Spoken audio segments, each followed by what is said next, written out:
Imam Bukhari nak ceritanya daripada tajuk yang dia buat ni, tidak lagu tu.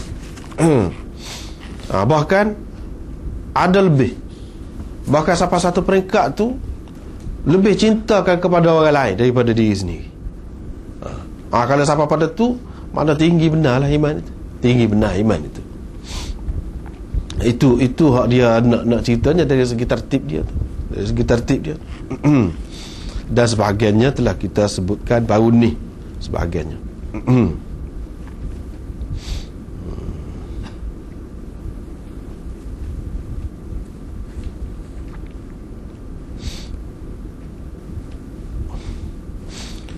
Itu perkara yang pertama. Perkara yang kedua, Imam Bukhari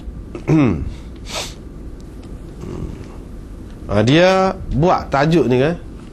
Kalau kita perhati, kadang-kadang dia sebut Islam.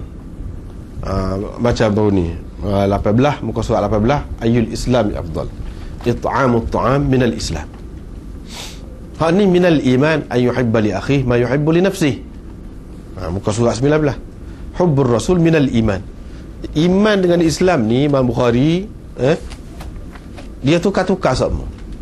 Nak mengisyaratkan kepada kedua-duanya perlu, serupa aja. Hak ada maknanya, iaitu Islam dengan iman, atau iman dengan Islam.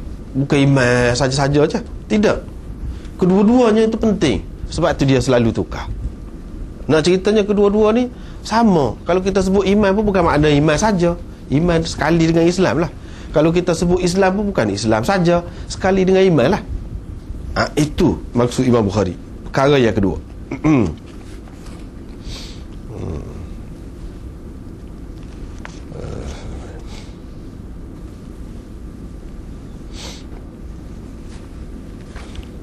Perkara yang ketiga, inilah dia nak sebut hak sebenarnya hari ni, iaitu siapakah yang sepatutnya kita kena cinta lebih daripada diri kita. Siapakah? Hak baru ni suka untuk orang lain supaya kita suka untuk diri kita. Hak tu hak ramai-ramai. Saudara dia hak Islam lah, sama-sama Islam. Hari ni pula, kalau nak kira dari segi saudara sama-sama beriman tu pun Nabi pun gitu juga.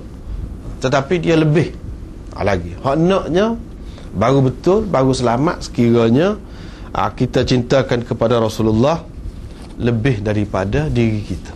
Itulah yang tersebut di dalam dua hadis yang dikemukakan di dalam bab ini. Yang dikemukakan dalam bab ini.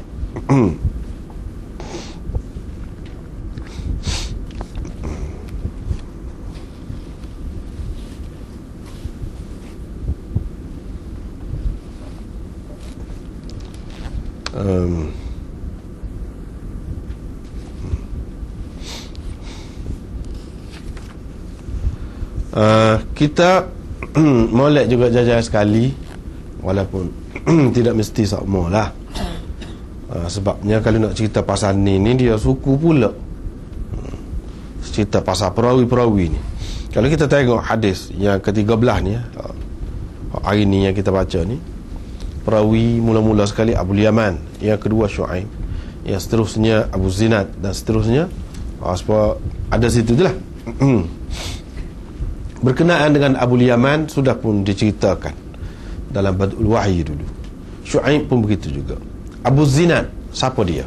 Nak ceritanya sebagai isyarat lah, sebagai isyarat bahawa apa yang tersebut di dalam hadis-hadis ni kan, perawi-perawi ni sebenarnya bukan hak ni saja, hak lain-lain, hak tak ada dalam Bukhari, tak ada dalam kitab besar-besar ni pun ada juga. Dalam kitab-kitab orang panggil Asma'ur Rijal, latar belakang dia kita boleh tahu. Kita boleh tahu. Misalnya di sini hari ini hak baru Abu Zinad, siapa dia? Namanya Abdullah bin Zakwan Al-Madani Al-Qurashi. Abu Abdurrahman adalah kunyahnya. Abu Zinad adalah gelaran dia, tapi dalam bentuk kunyah. Dia panggil Abu lagu tu kunyah lah.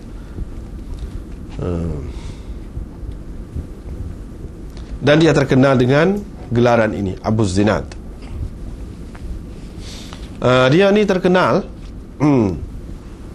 dan diakui oleh semua ulama tentang ketokohan dia. Ketokohan, dan dia ni sebagai imam. Sufyan Tsauri pernah mengatakan dia ni Amirul Mukminin fil hadis. Amirul Mukminin dalam hadis.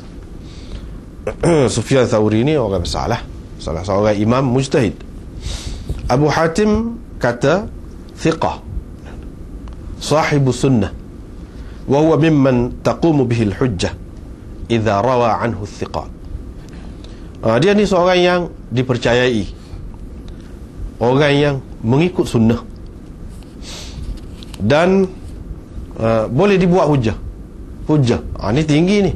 Ni kalau kita mengaji satu ilmu suku pula, iaitu ilmu mustalah hadis, kalau dia sebut thiqah, sahibu sunnah, man taqumu bihil hujjah, besar tu makna dia tu.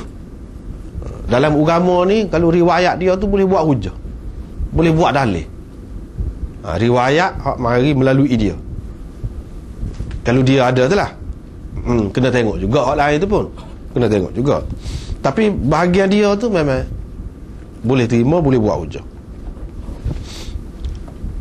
Dia terbilang sebagai tabi'in kecil, orang panggil sigar tabi'in. Tabi'in ni ada dua, sebab sahabat juga dia ada dua peringkat lah. Sahabat besar, sahabat kecil. Sahabat besar hak berumur dan dengan Nabi sallallahu alaihi wasallam. Sahabat kecil ketika dia dan dengan Nabi sallallahu alaihi wasallam tu dia belum balik. Itu sahabat kecil orang panggil. Tabi'in pun lagu tu juga kira-kira dia, iaitu hak mana dan dengan sahabat ketika sudah balik, terutama kalau lama pula, itu orang panggil tabi'in besar. Kalau dia dan dengan sahabat tu ketika umur dia belum balik lagi, ataupun tak lama dah, itu orang panggil tabi'in kecil, tak ramai jumpa dengan sahabat.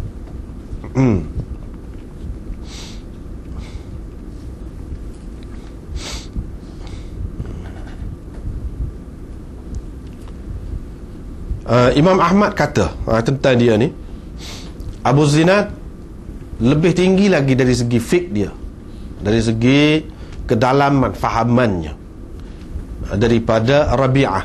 Rabi'ah ni seorang ulama besar lah, Rabi'ah Ar-Ra'i. Imam Bukhari kata, dia kata apa?